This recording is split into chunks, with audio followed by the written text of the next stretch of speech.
All right, Anita, this is your next cardio stuff to do. Now, on the workout itself, it says do treadmill, walk, and side skip. You've already told me that the side skip's not going to work for your knee, so I just want you to get on the treadmill and walk for those workouts, but alternate on your speeds what it says according to here for the time it says on your workout, okay? All right, Anita, so we are on week 2 of your workouts, and your first circuit is legs, arms, and back. So we're going to start out with the legs. Your first exercise is line leg curl. We did this one before, but I'm going to go over it again. Make sure that your knee is lined up with the red dot. The pad is going to be right here at the back of the ankle. On the bend, exhale as you lift up and lower down slow and controlled. Okay? Exhale as you lift up and lower down slow and controlled. Just like that. Line leg curls. The second exercise is right over here.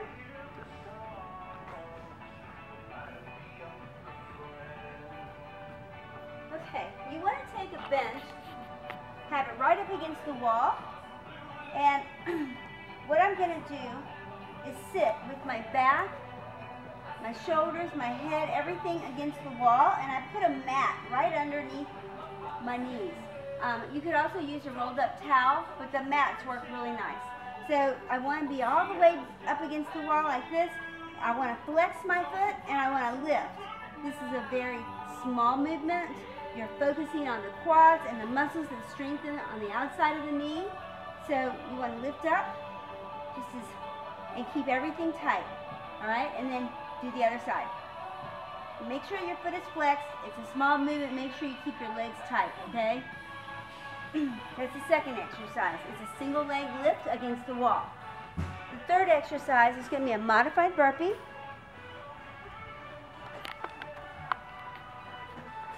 And that's going to look just like this. A regular burpee goes down, you jump back, in and up.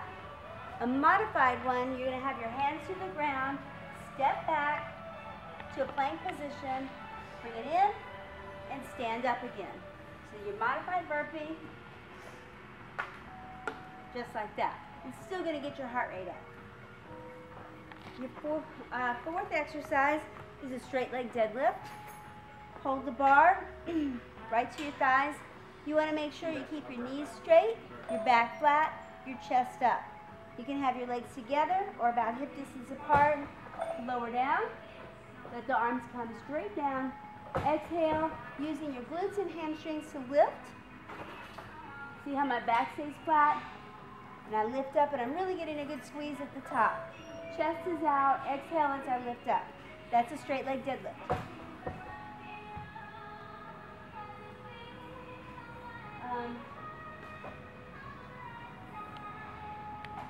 And the last exercise is using the fitness ball.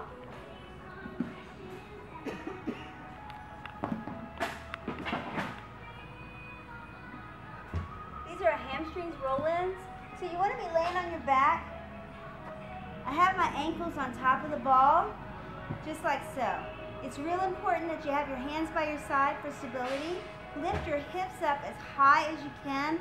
All of your body weight is going to be on your shoulders. You want to lift up all the way, okay? If you're doing this, that's not enough. You've got to go all the way up. Now, I'm going to roll the ball in, like so, and extend out. Roll it in and extend out. Keeping my hips up the entire time, and all the focus is going to be right here on the hamstrings, okay? And then lower down.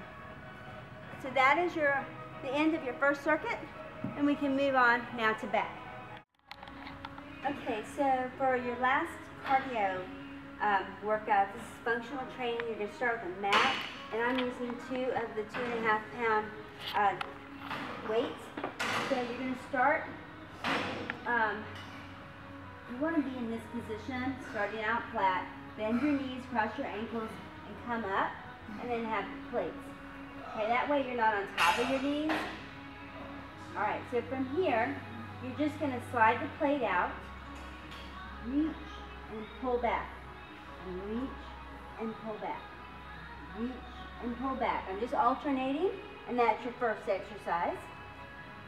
Your second exercise are cable wood chops. So you'll just take this onto the cable crossover machine. Start out with like 20 pounds. You're going to be like this. So wood chops are taking it down, just like you were going to chop wood. Come to the outside of that foot, just like that.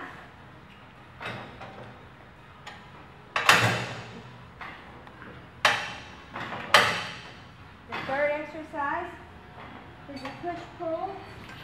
You can use a cable crossover machine, so you see how I'm starting like this, and I'm going to turn. I need to bring my hands here. So I'm in a punching position.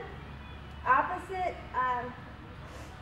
opposite hand is back from the leg that's in front, and I'm going to punch just like that, and pull with the other arm at the same time. Punch, punch, just like that, okay? And when I'm ready to do the other side, I just change to the other side and punch that way, okay?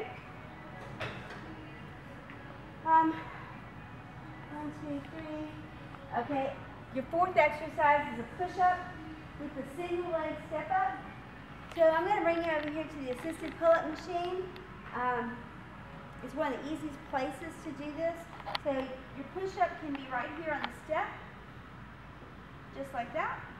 And then you're going to step up, and you can hold on. And then you're going to come back down, and you're going to push up and step up with the other leg. Okay? Make sure that you're really pressing through your heel so that you're using the back side of your leg. The step is short, it's not a tall step, and that'll keep pressure off your knees. The last exercise in our functional training circuit is on the fitness ball. You're going to be here just like you're in a plank position with your feet on top of the ball. Okay? Just like this.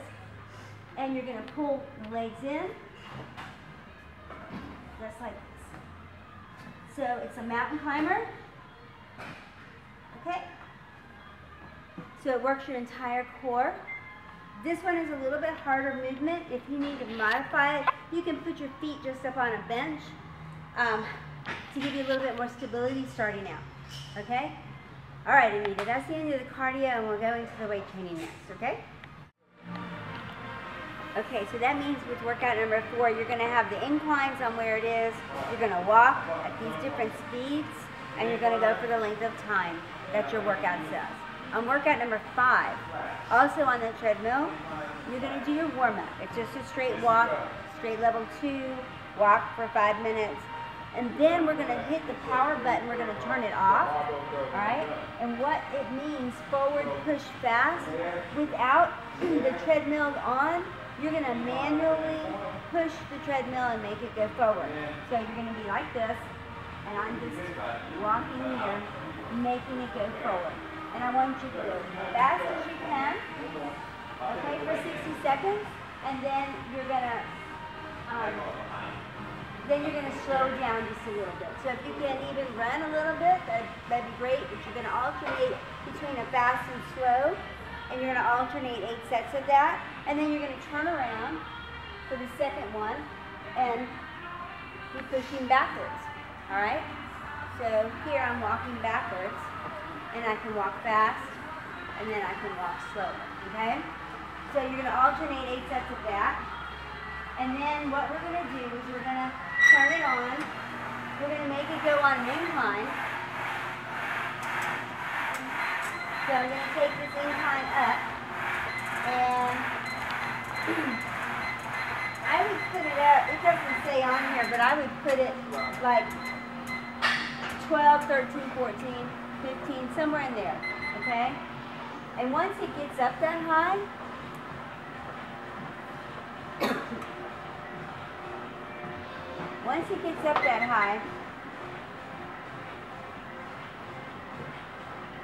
then I'll hit the stop button again, and then I can push it myself. Now, you might not think so, but actually it's a little easier on the incline than it is on flat. So you're going to do that, all right? Now, we're done with that workout. The workout number 6 is going to be on the bike. So I want you to be on your bike.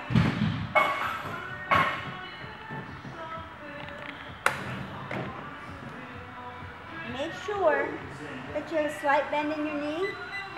You're going around. I'm going to hit quick start. The workout says for level 2, so you want to put it on level 2. Come over here, Steve. Put it on level 2, and the numbers that we're paying attention to are going to be this RPM right here, okay? So when you're doing it, I have it on level 2. My RPM right now is at 60, okay? For warm-up, I just want you around 80, so I'm going to be pushing it until I can get that number into 80s, and that's my warm-up, and I'm going to go for 5 minutes. My time is going to be set up right here, and you can keep track of it. And then what you'll do is take your level, go up and down so you can get the right level, get your RPMs according to what this is, and go for that length of time and go in a circuit. But it's all according to that, okay? So pay attention to your screen. Workout number 7 is back on the treadmill. Again, you're going to just walk, have it on the incline that you're going to be using, go for the speed and go for the time, and that will be fine. Workout number 8, again on the bike. We're alternating 10 sets.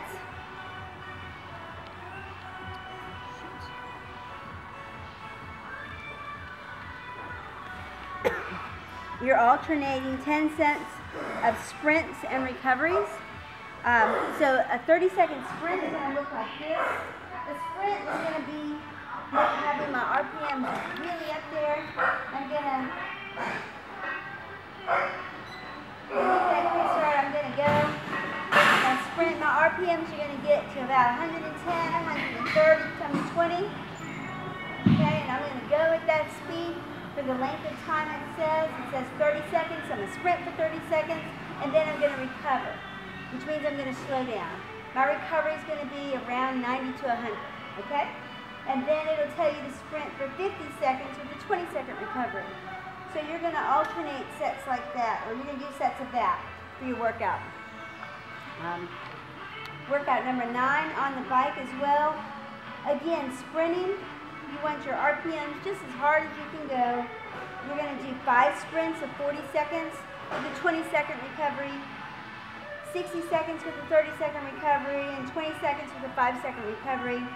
You're going to do 5 of them, 5 of each of those. And that's what the number in the parentheses is about. So these will be great workouts that you can do, especially given that your knee is tough for you to get that cardio on the other pieces of equipment. Okay? There's one more workout for cardio, and it's workout number 10. It's with functional training. So we'll come over here and I'll show you what that is.